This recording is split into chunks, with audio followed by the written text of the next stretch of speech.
आज हा पहिला मिलनवा, मिलल सजनी के सजनवा। हमर यंग यंग गुलाब नियन खिलल बा बदनवा। सुनी सुनी भगवान जन बिहान होखे दी।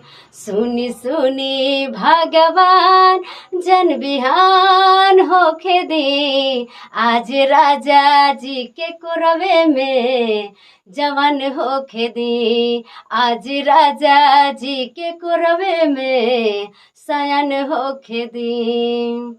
राजा जी के होठवा से होठ जब सटी, भुकुर भुकुर जोरी हमरा दिलवा के बती। भुकुर भुकुर जोरी हमरा दिलवा के बती। तो रात भर लभ के दरियावे में नहान होखे दी। तो रात भर लभ के दरियावे में नहान होखे दी।